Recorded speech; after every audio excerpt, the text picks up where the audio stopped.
De nombreuses rencontres se sont déroulées entre octobre et décembre 2012 pour rencontrer les Érythréens de Suisse et regarder ensemble comment nous pouvons travailler pour leur intégration en Suisse.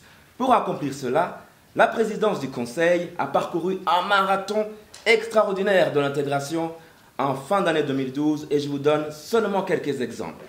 Le 16 novembre, dans le canton de Schaffhausen, nous étions à Schaffhausen. En fait, entre novembre et décembre, il y a eu à peu près 12 rencontres dans 6 cantons différents de Suisse alémanique, ainsi qu'à Neuchâtel et Genève.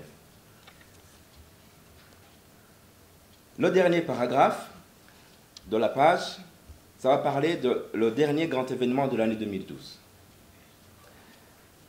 Entre parenthèses, le rapport complet que j'ai ici entre mes mains peut être commandé à l'adresse email que vous avez. Donc, le dernier événement de l'année 2012 a été l'organisation de la tenue de la première retraite annuelle du Conseil africain ACO, laquelle a eu lieu en début novembre. Je voudrais vous dire que le rêve qui est né à ACO, là-bas, eh bien, c'est un rêve qui dit que les leaders de la diaspora africaine de Suisse sont responsables. Du 1er au 3 novembre, dans le célèbre Copalace, sur les hauteurs et dans la municipalité de Montreux, nous avons tenu la première retraite annuelle. La soirée du vendredi, le président nous a accueilli les délégués, et nous avons regardé le film Africa Paradis, qui montre une fiction dans le futur, mais également une vision d'une Afrique forte et unie dans les années 2023, les États-Unis d'Afrique. Madame Awan Diaye, qui est ici, qui travaille à la plateforme Europe-Afrique, était également avec nous et a pu rehausser de sa présence et de son expérience notre retraite annuelle. Je vais aller 3 paragraphes plus bas. Les 7 responsables du Conseil africain ont dirigé chacun et chacune des commissions de travail.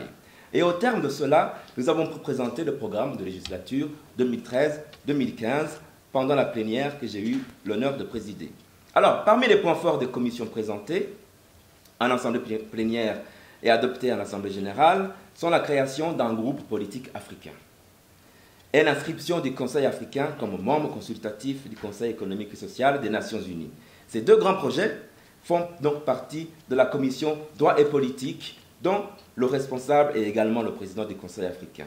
Notre vice-président Nabil Haït Mokhtar, chef de la commission médiation et paix, a dessiné des grandes étapes visant à former d'ici à 2015 des médiateurs de la diaspora africaine de Suisse en résolution pacifique des conflits. Il nous présentera en fin juin de cette année l'étude de faisabilité de l'African Diaspora Peace Corps.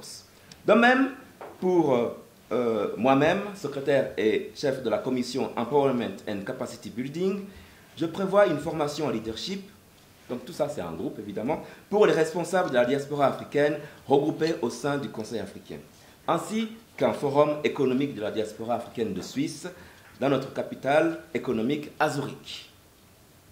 J'ai également présenté le concept d'une carte de membres du Conseil africain destinée à devenir une carte d'identité de la diaspora africaine de Suisse, reconnue par le Parlement panafricain qui a son siège à Johannesburg, en Afrique du Sud.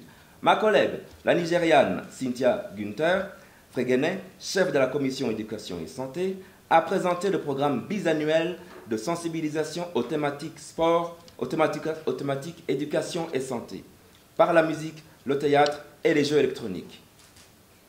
Concernant la commission jeunesse, sport, genre et culture, présidée par l'Éthiopienne Belainesh Abiyo Bekele, il est prévu de rencontrer les communautés africaines locales, notamment dans le canton de Schaffhausen, et d'organiser une conférence nationale des femmes africaines de Suisse en 2014, ainsi que des activités culturelles de mode africaine. Le Ghanéen Adou Adjei, notre trésorier et chef de la commission économie et finances, prévoit de consolider les relations entre le Conseil africain et les institutions économiques partageant les mêmes valeurs éthiques de solidarité.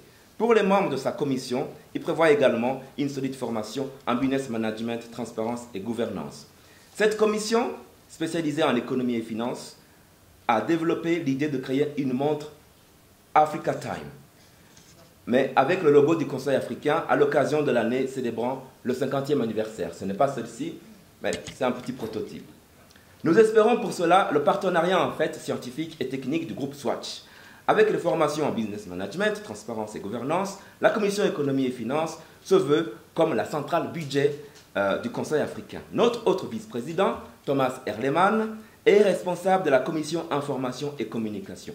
Cette commission réalise les newsletters du Conseil, l'édition des flyers, la rédaction des articles et communiqués, administre le site web et édite le journal Afrika Zeitung Schweiz en partenariat avec les autres médias. L'ensemble de ces programmes est coordonné par le secrétariat général du Conseil africain sous la direction du Conseil exécutif. Je dois ici rendre hommage aux travailleurs exceptionnels, à un ami rare et sincère, une personnalité africaine d'exception, membre du bureau de l'Organisation nationale de la jeunesse africaine, Adin Switzerland, et mon adjoint au secrétariat général, notre facilitateur de la journée, M. Jordan Abia, citoyen du Togo. Les rapports d'activité ainsi que le programme de législature 2013-2015 ont été adoptés. Les textes régulant l'organisation également. Pour la première fois en Suisse, la diaspora africaine a créé une structure nationale décentralisée et forte représentant la diaspora africaine dans la Confédération. L'invité spécial de cette retraite annuelle, le Mauritanien Diawara Tidiane, président du Forum des étrangers de la ville de Lausanne, a félicité l'organisation et insisté sur la responsabilité institutionnelle du Conseil africain auprès de la diaspora africaine de Suisse, mais également auprès des Suisses et des Suissesses eux-mêmes, ainsi que de nos autorités.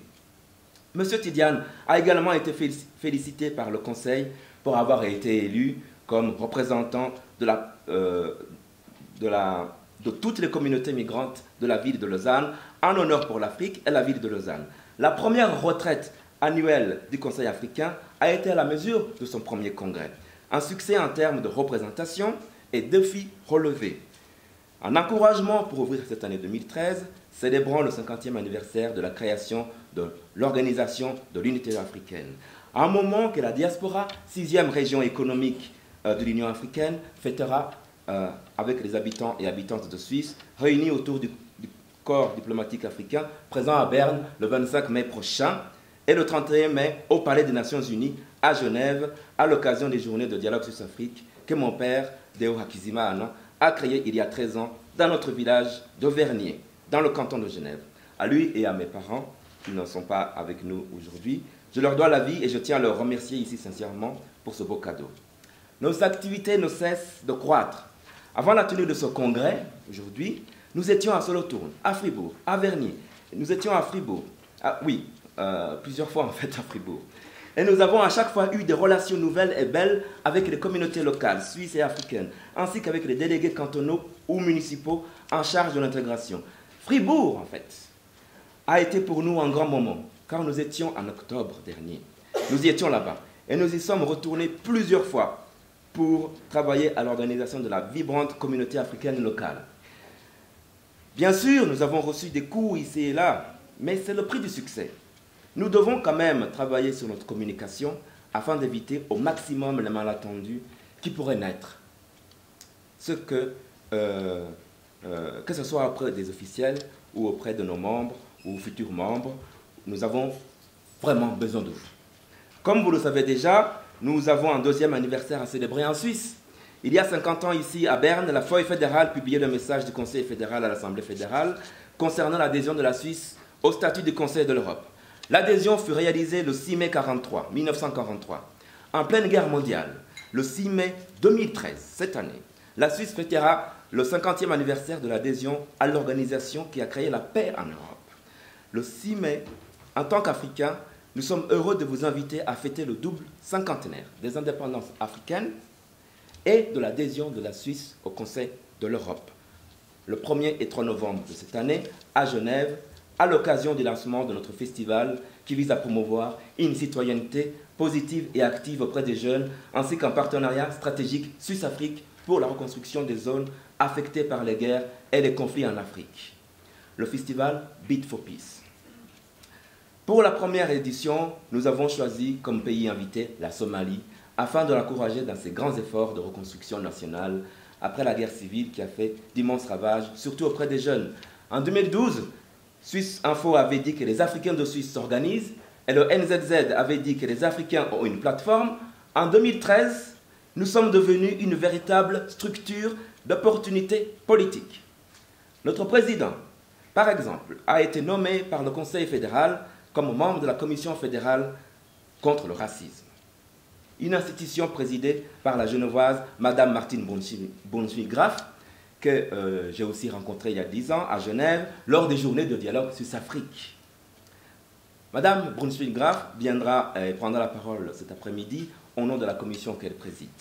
Aussi, notre membre fondateur Barry Mess, qui est de Berne, un jeune cuisinier venu de Guinée en Suisse comme requérant d'asile, a reçu cet hiver la confiance des Bernois et des Bernoises lors des précédentes élections cantonales et a été élu député au Grand Conseil de la ville de Berne. Nous sommes fiers de ces deux exemples d'intégration politique réussie et la Suisse mérite d'en avoir encore et de rester un exemple de démocratie participative. Notre union est forte et notre futur est encore à gagner. Ensemble, Excellences, Mesdames et Messieurs, je suis heureux de vous confirmer que nous avons réalisé l'extraordinaire. Restons ensemble. Et pardon pour le temps, Jordan.